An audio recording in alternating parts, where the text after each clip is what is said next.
आज की वीडियो में मैं आप लोगों के साथ बहुत ही बेहतरीन टिप्स एंड ट्रिक्स शेयर करूंगी। तमाम टिप्स एंड ट्रिक्स जो है ना आप लोगों की लाइफ को बहुत ज़्यादा आसान बना देंगी। तो वीडियो को एंड तक वॉच करना। उम्मीद करती हूँ तमाम टिप्स एंड ट्रिक्स जो है ना आप लोगों के लिए बहुत ज़्यादा यूज़फुल होंगी। तो चलते हैं अपनी टिप नंबर 1 की तरफ। मेरी टिप नंबर 1 जो है ना ये ग्लासेस को लेकर। आजकल जो है ना यूट्यूब पे बहुत ज़्यादा ट्रेंडिंग हो रही है कि वैसलीन के साथ जो है ना लेंसेज को क्लीन करने का तरीका बता रहे हैं। तो आज मैं आप लोगों के साथ बेस्ट तरीका शेयर करने वाली हूँ कि कौन सा तरीका जो है ना वो बेस्ट है। जो लेंसेज होते हैं, कैमरे का लेंस हो गया, ग्लासेस के जो लेंसेज होते हैं, शीशा होता है, उसको क्लीन करने का कौन सा बेस्ट तरीका है। तो सबसे पहले करना ये आप लोगों ने, ये जो वैसलीन होती है ना इससे कभी भी क्लीन नहीं करना। स्पेशली वो ग्लासेस कभी भी क्लीन नहीं करनी है जो जिन बच्चों की आई साइट वीक होती है। ठीक है, तो उससे ये होता है कि शीशा बिल्कुल अच्छे से क्लीन नहीं होता है। जो बेस्ट तरीका होता है ना, तो ये लेंसेज क्लियर सोल्यूशन मिलता है, आप इससे क्लीन कर सकते हैं। नहीं तो ये जो है ना आप लोग सिंपल स्पिरिट से इसको क्लीन कर लिया करें। बहुत अच्छी जो ऐनक होती है ना वो हमारी क्लीन हो जाती है। तो बहुत ही बेस्ट तरीका है। कभी भी ये वैसलीन वगैरह से शीशों को क्लीन नहीं करना चाहिए। इससे क्या होता है कि बच्चों की आंख में स्क्विंट आने का खतरा होता है। तो ये तरीका बहुत ही गलत है। और यहाँ पे ये देख सकते हैं कितने अच्छे से इसके शीशे जो है ना वो साफ सुथरे हो चुके हैं। तो उम्मीद करती हूँ टिप अच्छी लगी होगी। अब चलते हैं अगली टिप की तरफ। अक्सर औकात क्या होता है, जब भी हमें दूध वगैरह चाहिए होता है, हम उसको या बच्चों को फीडर देना होता है, दूध बहुत ज़्यादा गर्म होता है, तो उसको आज मैं ठंडा करने का आपको तरीका बताऊंगी। आप लोगों ने सबसे पहले, अगर दूध बहुत ज़्यादा गर्म है तो आपने उसको स्टील के ग्लास में डाल देना है। उसके अलावा उसके अंदर डाल देना है 2 स्टील के चम्मच और उसको अच्छे से हिलाना है। यकीन करें दूध जो होगा ना वो 2 मिनट से पहले ही बहुत अच्छे तरीके से ठंडा हो जाएगा। आप लोग ट्राई करके देखना, इंशाल्लाह ये टिप अच्छी लगेगी। अब जी मेरी अगली टिप जो है ना वो ब्रेड के शॉपर को लेकर है। अक्सर औकात क्या होता है हम इस ब्रेड के शॉपर को फेंक देते हैं। तो आज मैं आपको इसका बहुत ही बेहतरीन इस्तेमाल बताने वाली हूँ। इसके बाद आप लोग कभी भी जो ब्रेड का जो खाली शॉपर होता है ना आप उसको कभी भी नहीं फेंकेंगे। तो सबसे पहले करना ये है, आप लोगों ने कोई भी हैंगिंग क्लिप ले लेनी है और अपने किचन में उसको हैंग कर लेना है, इस तरह से लगा लेना है। और यहाँ पे इस तरीके से आपने इस शॉपर को इस तरीके से इसके अंदर लगा देना है। अब आप लोगों ने क्या करना है, घर में मौजूद तमाम एक्स्ट्रा शॉपर जो आपके घर में मौजूद है और इधर उधर बिखरे रहते हैं, आप लोगों ने उन तमाम शॉपर्स को लेके इस तरीके से इसके अंदर डाल देना है।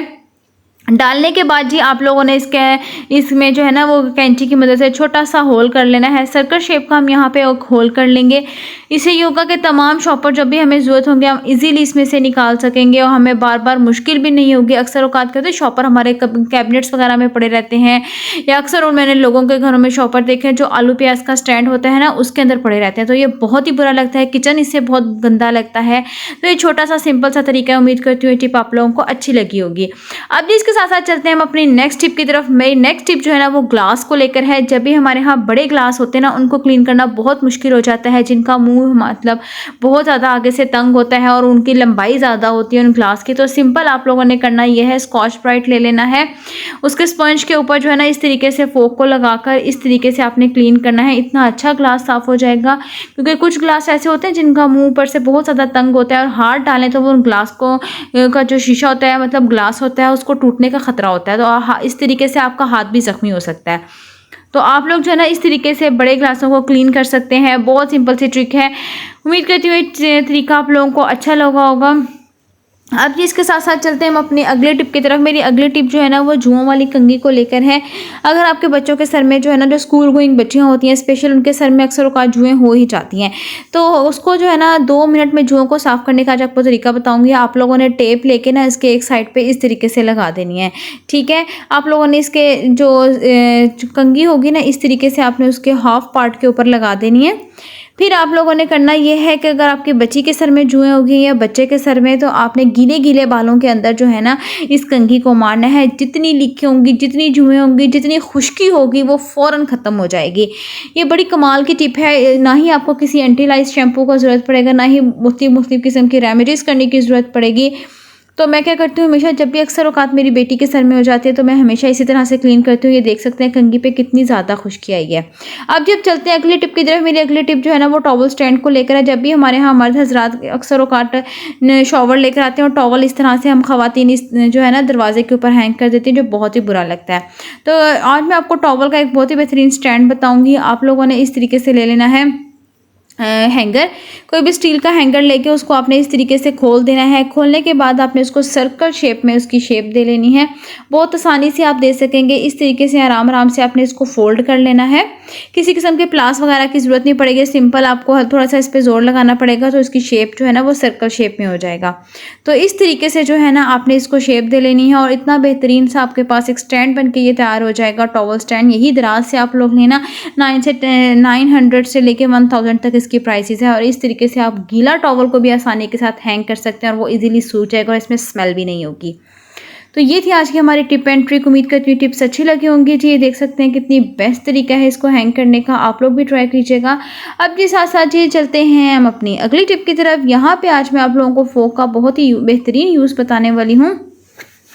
आज जो है ना मैं एक फोक का बहुत ही बेहतरीन यूज़ बताऊंगी। आप लोगों ने 2 अदद फोक्स ले लेने हैं।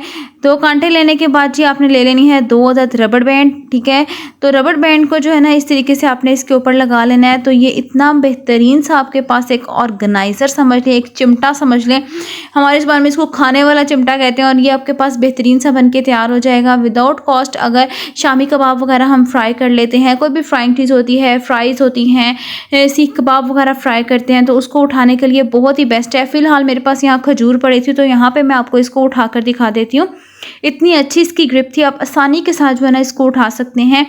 तो ये देख सकते हैं बहुत ही बेहतरीन तरीका है, आप लोग ट्राई करना, इंशाल्लाह आपको ये अच्छा लगेगा। अब जी चलते हैं हम अपनी अगली टिप की तरफ। मेरी अगली टिप जो है ना वो 2 अदद 7 अप पेप्सी के ढक्कन को लेकर है। आज इसका बहुत ही बेहतरीन यूज़ बताने वाली हूँ। सिंपल आप लोगों ने करना ये है कि जो इसके कवर्स हैं इनको कट कर लेना है। छुरी को मैंने गर्म कर लिया था। दोनों को इक्वल साइजेस में आपने इसका जो है ना वो कट कर लेना है। तो ये देख लें, इस तरीके से आपने इसकी कटिंग करनी है। यहाँ पे ये देख लें मैंने इसको कट कर लिया था। अब आपने ग्लू गन की मदद से जो है ना इसको किसी भी स्विच बोर्ड के पास लगा देना है, जहाँ पे किचन में आप लोगों ने चॉपर्स वगैरह रखे होते हैं अपने शेल्फ वगैरह पे, ताकि आप लोग इसको यूज़ करें जब भी उसका स्विच जो होता है ना इसको आराम से स्विच बोर्ड के अंदर ना रहने दें, इस तरीके से आप उसको बाहर हैंग कर सकें। तो उम्मीद करती हूँ आज की टिप एंड ट्रिक अच्छी लगी होगी। वीडियो पसंद आई हो तो वीडियो को लाइक करना, शेयर करना, चैनल को सब्सक्राइब करना। ओके, अब नेक्स्ट वीडियो तक के लिए अल्लाह हाफिज़।